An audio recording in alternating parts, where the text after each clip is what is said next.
Scene imagine कीजिए, एक तरफ है बॉलीवुड, चमक दमक वाला ग्लैमर वर्ल्ड, धर्मा प्रोडक्शन और संजय लीला भंसाली की ग्रैंड फिल्में, साथ ही खान ट्रियो की खानदानी विरासत, सब कुछ।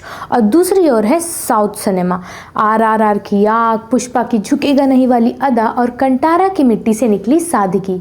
अब ये सवाल उठता है कि कौन जीत रहा है सिनेमा की जंग में? क्या वाकई बॉलीवुड की कहानियों में अब वो दम नहीं रहा, या साउथ सिनेमा ने अपनी जड़ों से जुड़कर पूरी इंडियन ऑडियंस का दिल जीत लिया है? बॉलीवुड बनाम साउथ सिनेमा की ये बहस अब कोई आम चर्चा नहीं रही, अब तो ये सोशल मीडिया ट्रेंड बन गया है, बॉक्स ऑफिस रिकॉर्ड और इंटरव्यू की हेडलाइन भी।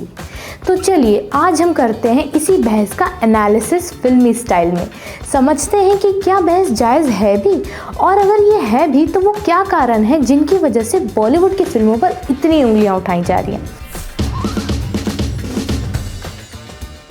हाय, मैं हूं अनु और आप देख रहे हैं मास्टर शॉट। बीते कुछ सालों में इंडियन सिनेमा की कहानी पूरी तरह से बदल चुकी है। जो ताज कभी बॉलीवुड के सिर था, अब वो साउथ सिनेमा के पास नजर आता है। तेलुगु, तमिल और कन्नड़ फिल्मों ने न सिर्फ बॉक्स ऑफिस तोड़ा है, बल्कि दर्शकों के दिलों में अपनी खास जगह भी बनाई है। रुकिए, ऐसा मैं नहीं, आंकड़े कह रहे हैं।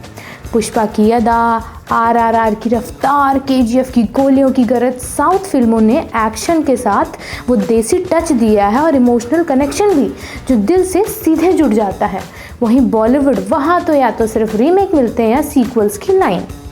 नई कहानियां जैसे गुम ही हो गई हैं। बॉलीवुड की घटती लोकप्रियता के यूं तो कई कारण हैं, मगर हम आपको उन ज़रूरी हिस्सों के बारे में बताएंगे जिनके कारण थिएटर में ऑडियंस कम होती जा रही है। बॉक्स ऑफिस की सच्चाई।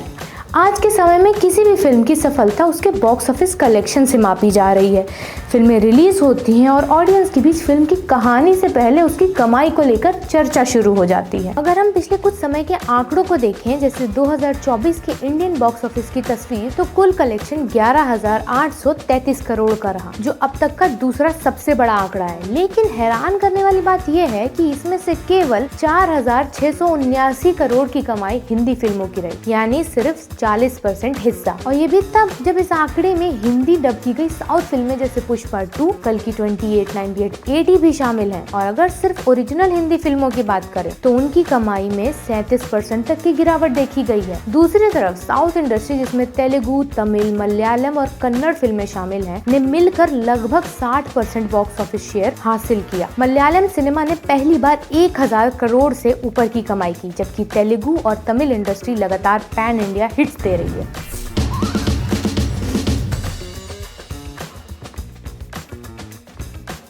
साउथ इंडियन फिल्मों की सबसे बड़ी ताकत है उनकी कहानियां, रूटेड, इमोशनल और कल्चरली कनेक्टेड। इन फिल्मों में ना कोई दिखावा होता है और ना ही दिखावे की जरूरत। साउथ के हीरो आम आदमी जैसे लगते हैं, न जरूरत से ज्यादा ग्लैमर, न ज्यादा ड्रामा, और यही सच्चाई जनता को जोड़ती है। फिल्म कंटारा ने लोक कथाओं को जिस तरह से बड़े पर्दे पर उतारा, वो एक सांस्कृतिक अनुभव बन गया। ऐसी फिल्मों को क्रिटिक्स और ऑडियंस ने भी सराहा। इन फिल्मों ने साबित किया कि कहानी ही असली किंग है और मास से लेकर क्लास तक सबका दिल जीतने की ताकत रखता है। इसका उल्टा हाल बॉलीवुड का है, जहां कई फिल्म मेकर्स अपने दर्शकों से डिस्कनेक्ट हो चुके हैं। मशहूर लेखक और गीतकार जावेद अख्तर ने खुद कहा था, बॉलीवुड के कुछ फिल्म मेकर तो सपने भी इंग्लिश में देखते हैं। ये बयान सिर्फ शब्द नहीं है, एक बड़ा कल्चरल रियलिटी चेक है। साउथ की फिल्मों में भाषा, संगीत और परंपरा, रीति रिवाज जीवित रहते हैं। वहीं बॉलीवुड कई बार पैन इंडिया की आड़ में ना तो हिंदी में बात करता है, ना रीजनल नुआंस बचाता है, और ना ही अपने मूल ऑडियंस से कनेक्ट कर पाता है। साउथ सिनेमा लोकल से नेशनल और फिर ग्लोबल बनता है, जबकि बॉलीवुड कई बार डायरेक्ट ग्लोबल बनने की कोशिश में लोकल फ्लेवर ही खो देता है।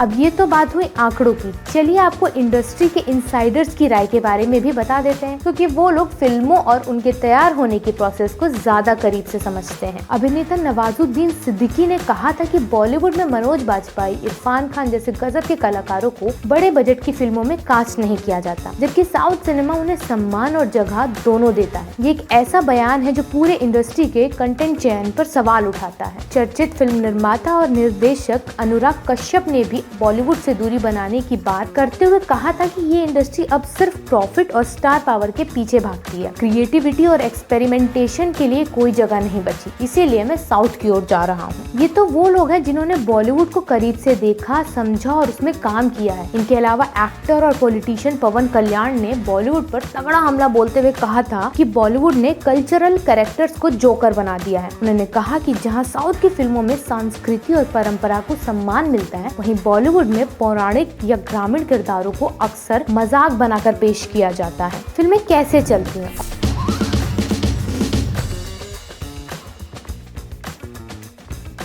ऑब्वियसली जब ऑडियंस मूवीज देखने थिएटर जाती है। आज की जनरेशन को हैवी डायलॉग्स या लंबे प्रीची मोनोलॉग्स नहीं, बल्कि एक ऐसा अनुभव चाहिए जो उन्हें तुरंत हिट करे, चाहे वो थिएटर में हो, मोबाइल स्क्रीन्स पर या सोशल मीडिया के रील में। और साउथ सिनेमा इस जनरेशन की नब्ज को बखूबी पहचान चुका है। यही वजह है कि पुष्पा का झुकेगा नहीं आज सिर्फ एक डायलॉग नहीं, बल्कि एक एटीट्यूड बन चुका है। छोटे बच्चों से लेकर कॉलेज स्टूडेंट तक हर कोई उसे मिमिक करता है, रील बनाता है और बोलता है मैं झुकेगा नहीं। इसी तरह RRR, रजनीकांत की कबाली का जलवा सिर्फ फिल्मी नहीं रहा, वो एक कल्चरल वेव बन गया है। इन फिल्मों में वो मसाला है जो जनता चाहती है, हीरोइज्म, इमोशन, म्यूजिक और एक मजबूत कैरेक्टर आर्क। और ये सिर्फ मेट्रो सिटीज तक सीमित नहीं है। यूपी, बिहार, MP और महाराष्ट्र के छोटे शहरों में भी साउथ की फिल्मों ने सिंगल स्क्रीन थिएटर्स को रिवाइव कर दिया है। जहाँ बॉलीवुड की कई बड़ी फिल्में 50% ऑक्यूपेंसी भी नहीं ला पा रही है, वहीं साउथ की डब्ड फिल्म्स ने 100% हाउसफुल शोज दिए, और वो भी सिर्फ एक्शन या विजुअल्स की वजह से नहीं, बल्कि इमोशनल कनेक्ट और मासी स्टोरी टेलिंग की वजह से।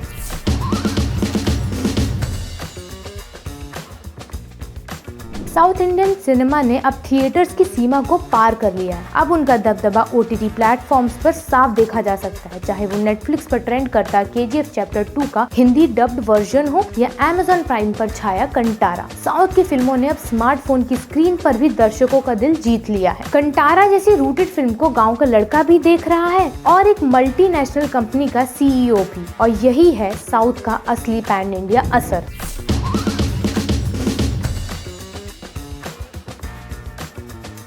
कंटेंट पर फोकस और स्टार पावर से दूरी। बॉलीवुड लंबे समय से सिर्फ स्टार्स के नाम पर फिल्में चलाने की कोशिश कर रहा था, चाहे स्क्रिप्ट जैसे भी, लेकिन साउथ में कंटेंट को ज्यादा अहमियत दी जाती है। वहाँ जूनियर कलाकारों को भी दमदार रोल्स मिलते हैं। जैसा कि नवाजुद्दीन सिद्दीकी ने भी इंटरव्यू में बताया है, बॉलीवुड में इरफान खान, मनोज बाजपेयी जैसे टैलेंटेड कलाकारों को बड़े बैनर्स में उतनी जगह नहीं मिली।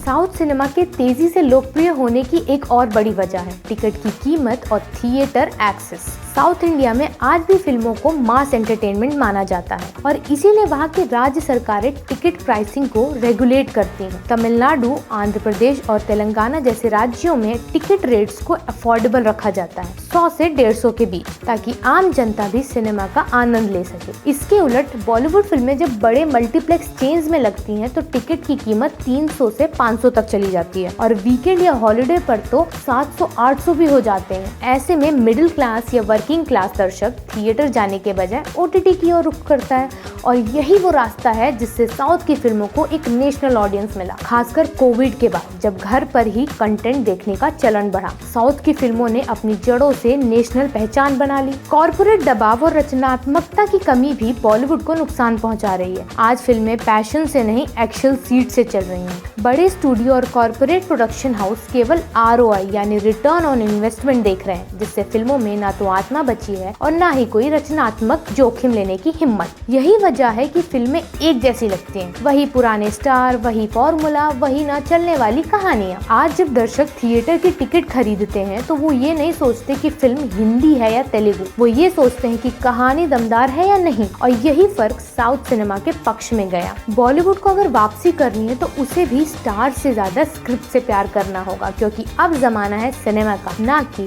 सिर्फ सितारों का। तो आपको क्या लगता है, कौन है असली बॉस, बॉलीवुड या साउथ? कमेंट में बताइए। वीडियो अच्छा लगा तो लाइक करिए और ऐसे ही इन डेप्थ वीडियोस के लिए लाइक, शेयर और सब्सक्राइब करिए बजर बट्टू एंटरटेनमेंट।